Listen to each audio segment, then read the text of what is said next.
सामने जो पीछे एक न्यूज़पेपर की कटिंग दिख रही है, इसमें एक डेट डली हुई है, 3 दिसंबर 1984।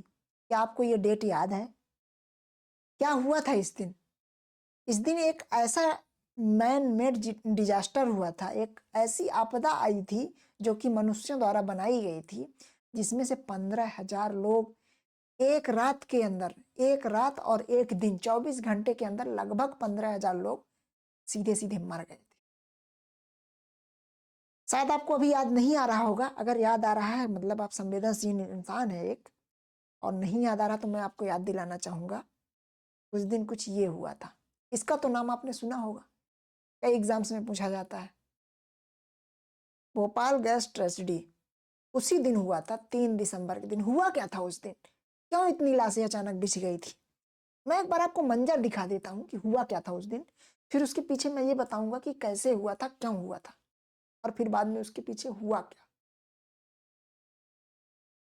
ये एक फोटो है, उसी समय की एक फोटो है, जो एक फोटो जर्नलिस्ट ने, उस टाइम के एक फोटो जर्नलिस्ट ने ली थी।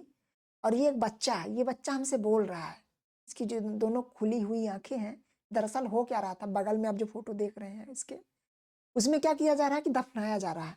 अब क्योंकि क्या थे कि कब्र कम पड़ गई थी, तो एक ही कब्र में कई लोगों को दफनाया जा रहा था, स्थिति ऐसी आ गई थी। इस बच्चे का, क्योंकि एक एक बच्चे को दफनाया गया, फिर इसके ऊपर थोड़ा सा मिट्टी डाल के दूसरे को उसी के ऊपर, तीसरे को उसी के ऊपर, इस बच्चे का चेहरा खुला रह गया था और इसकी दोनों आंखें एकदम खुली थी। मानो ये आंखें हमसे कहना चाह रही हो कि तुम लोगों ने हमारे साथ क्या किया है।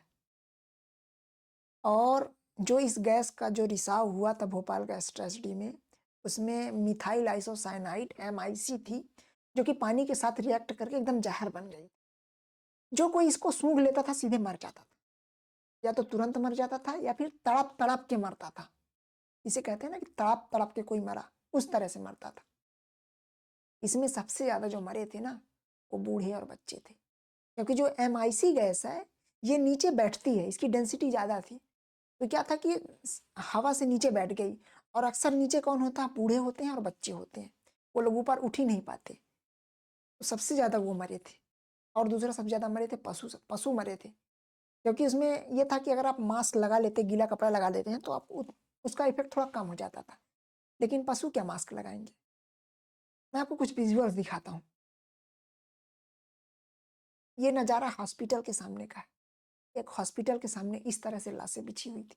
और देखिए आप, इतने लोग मारे गए जिनकी गिनती करना मुमकिन हो गया था। उनके माथे पे उनका नाम चिपका दिया जाता था, लाशों के माथे पर नाम चिपका, कफन कम पड़ गए थे। इन बातों को दरअसल क्या है ना कि हम भूल जाते हैं, हमें भूलने की बहुत जल्दी आदत होती है।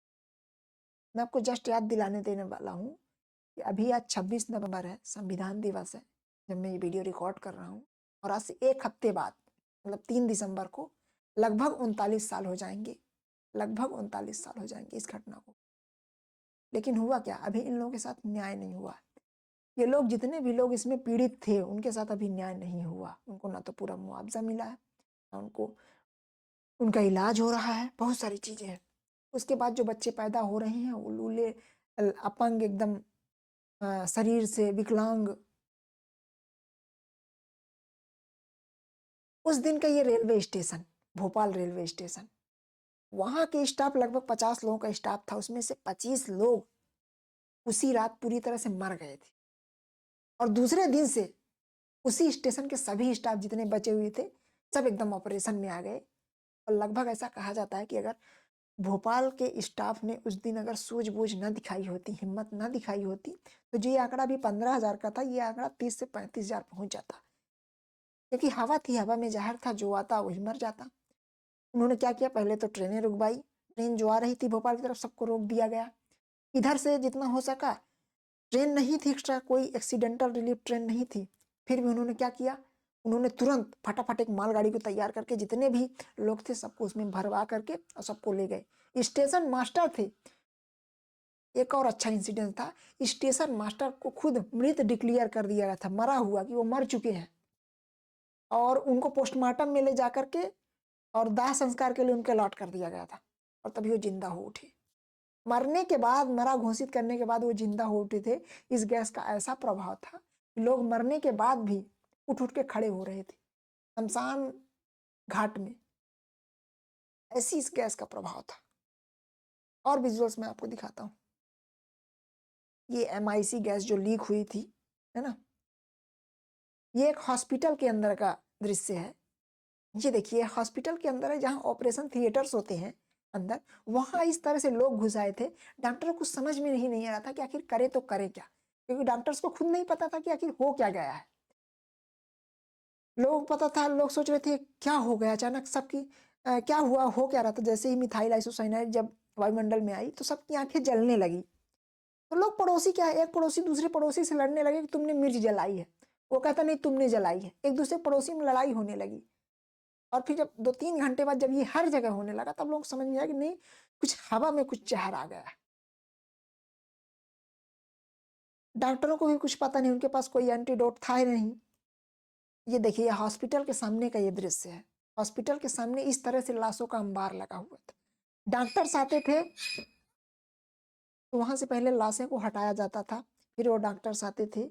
इस तरह से चारों तरफ लाशें ही लाशें पड़ी हुई थी। रेलवे स्टेशन का देखिए, रेलवे स्टेशन में पटरियों में इतनी लाशें पड़ी हुई थी। और जो मैं भोपाल के रेलवे मैन की बात कर रहा हूँ, अभी एक बहुत अच्छी वेब सीरीज आई है नेटफ्लिक्स पर, आप उसको जरूर देखिए, द रेलवे मैन के नाम से। उसमें रेलवे मैन, रेलवे के स्टाफों ने किस तरह से काम किया, क्योंकि उस टाइम पे देखिए, याद करिए, उस टाइम पे फोन भी नहीं था। कम्युनिकेशन के लिए वायर वाला कम्युनिकेशन यूज किया जाता था। कम्युनिकेशन भी उस रात कट हो गया था। फिर किस तरह से उन्होंने कम्युनिकेशन जोड़ा, मुंह में बांध करके, रुमाल को बांध करके, पानी से गीला करके, किसी ने उनको बताया हुआ था। और पूरे स्टाफ ने इस तरह से काम किया कि काबिले तारीफ है। अगर उस दिन ये ना होता तो फिर पता नहीं क्या होता। और देखिए, ये देखिए रेलवे स्टेशन का एक ये है, ये जो आपको सफेद सफेद कपड़े दिख रहे हैं, कपड़े नहीं, ये लाशें हैं, लाशें बिछी हुई हैं। पशु पक्षी, भैंस हैं, गाय हैं, सब हैं। इस तरह का मंजर था। और देखिए, क्योंकि लोगों के पास पानी, आंखों में जब जलन होती है तो पानी आदमी डालता है, आंख धुलने की कोशिश करता है, आंख थोड़ा सा कम होता है उससे। इसके लिए पानी कहीं नहीं था तो लोग तालाब में जा जाके कूद रहे थे। और ये तालाब की एक फोटो है जो बाद में किसी जर्नलिस्ट ने ली थी। इस तालाब पूरी तरह से, तालाब के चारों तरफ लाशें ही लाशें बिछी थी, पशुओं की लाशें, इंसानों की लाशें। ये रियल फुटेज है। कुल मिला के बात ऐसी थी कि लापरवाही बहुत सारी हो रही थी। ये जो यूनियन कार्बाइड नाम की कंपनी थी, वो कंपनी बहुत लापरवाही कर रही थी। उसने मेंटेनेंस में पूरा ध्यान हटा दिया था, क्योंकि वो थोड़ा सा उसको लग रहा था, एक्चुअली ये था कि ये पेस्टिसाइड्स बनाती थी, कीटनाशक की दवाएं जो खेती में उपयोग होती है। और इसके अनुसार जो इसने मार्केट का आकलन किया था, उसको अनुसार उसको फायदा नहीं मिल रहा था, तो उसने अपने सारे मेंटेनेंस वर्क रोक दिए थे, उनको नजरअंदाज कर दिया था। हालांकि यहाँ के जो इंजीनियर्स काम कर रहे थे उन्होंने काफी चेताया था कंपनी को, यहाँ तक कि एक इंजीनियर ने तो अपना इस्तीफा ही दे दिया था। और उस समय के पत्रकार, कुछ पत्रकार बहुत अच्छी पत्रकारिता कर रहे थे, और उन्होंने लगभग 1 आध साल पहले से सरकार को चेता रहे थे कि ये कभी भी फट सकता है। इनफैक्ट एक पत्रकार थे, उन्होंने बोला था कि ये भोपाल में ये जो यूनियन कार्बाइड की फैक्ट्री है, ये एक ज्वालामुखी है, और भोपाल पूरा ज्वालामुखी के मुहाने पर बैठा हुआ है, ये कभी भी फट सकता है। 2 महीने पहले उन्होंने अपने अखबार में ये छापा था, लेकिन उनको किसी ने ध्यान नहीं दिया। वो जर्नलिस्ट अभी भी जीवित थे, अभी 2019 या 20 में उनकी कोविड से मौत हुई है। तो बहुत सारी चीजें थी, लेकिन थे मरने वाले ज्यादातर आसपास लोग स्लम में रहते थे, गरीब थे, उनकी बात नहीं सुनी गई। उनकी जान की कीमत केवल 12,000 रुपए लगाई गई। और यूनियन कार्बाइड कंपनी बड़ी ही चालाकी से बचकर निकल गई। जो इसका मालिक था एंडरसन, वो भी निकल गया, उसको निकल के आ गया, उसको निकाल दिया गया। 3 दिसंबर को जब ये घटना घटी तो 4 तारीख को एंडरसन यहाँ भोपाल आया, जहां उसको आते ही अरेस्ट कर लिया गया। अरेस्ट क्या, उसको एकदम शाही सुविधा में रखा गया, और 4 से 5 घंटे में उसको जमानत दे दी गई। जमानत देने के बाद वो तुरंत उसको सरकारी गाड़ियों से दिल्ली ले जाया गया, और दिल्ली से उसको एक प्राइवेट एयरप्लेन में, प्राइवेट जेट के थ्रू अमेरिका भेज दिया गया। इस तरह का दबाव था सरकार के ऊपर, अमेरिकी सरकार का या अमेरिका का। लेकिन अपनी सरकार भी बहुत अच्छा काम की। उन्होंने क्लियरेंस, पहली तो बात तो उन्होंने क्लियरेंस दिया, पूरी असावधानी। पहली बात तो ये होता है कि कोई फैक्ट्री ऐसी जगह पे लगाई ही नहीं जाती जो कि भीड़ भाड़ एरिया हो, और वो सबसे ज़्यादा रस वाला एरिया था, सबसे ज़्यादा स्लम का एरिया था।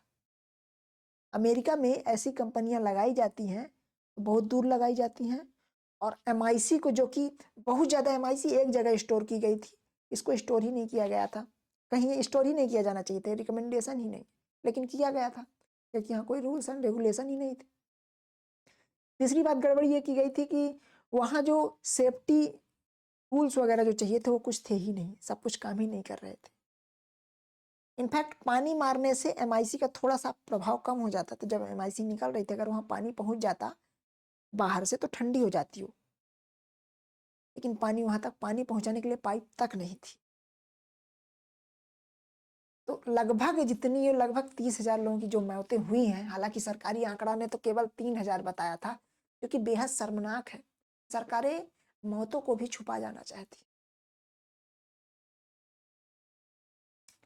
कई सारी एजेंसीज ने, वहाँ के न्यूज चैनल्स ने ये कंफर्म किया है कि लगभग 30,000 मौतें हुई थी, और 1.5 लाख लोग अभी भी सरवाइव कर रहे हैं, या तो अपाहिज हैं, अपंग हैं, दिव्यांग हैं, कुछ कह सकते हैं। ये होती है हमारी सरकारों की प्राथमिकता और हमारी संवेदनशीलता। कुछ और आपको विजुअल दिखा देता हूँ। ये था वारन एंडरसन, था जो वही मालिक था जो फिर चला गया और फिर दोबारा लौट के नहीं आया। इसके खिलाफ कुछ भी नहीं है, और 2014 में अभी इसकी मौत हुई है अमेरिका में। ये इंजीनियर थे जिन्होंने चेताया था कंपनी को, और इन्होंने इस्तीफा दे दिया था। ये पत्रकार थे, वो खोजी पत्रकार, जिन्होंने लगभग 8-9 महीने की इन्वेस्टिगेटिव जर्नलिज्म किया था, और उन्होंने पूरा छापा था, लेकिन इधर किसी ने ध्यान नहीं दिया था। 1.5 लाख लोग लगभग सरवाइव किए, है ना। और वो आज भी कर रहे हैं। ऐसा कहा जाता है कि एमआईसी भोपाल से कभी गई ही नहीं, उसका प्रभाव आज भी सामने देखने को मिलता है। और इस तरह से ये भोपाल गैस त्रासदी जो थी, ये एक ऐसा हादसा था कि शायद दुनिया में ऐसा हादसा हुआ हो, जो कि मानव निर्मित था, प्राकृतिक नहीं था। पूरी तरह से झोंक दिया गया था भोपाल वालों को। और सबसे बड़ी बात जो मैं तारीफ करना भूल गया हूँ, वो है कि भोपाल रेलवे स्टेशन के स्टाफ को, महज जहाँ ये गैस लीक हुई थी वहां से महज से 3 से 4 किलोमीटर दूर पर था, और इन लोगों ने इतना बेहतरीन काम किया, इतनी सोच समझ से, इतनी हिम्मत दिखाई।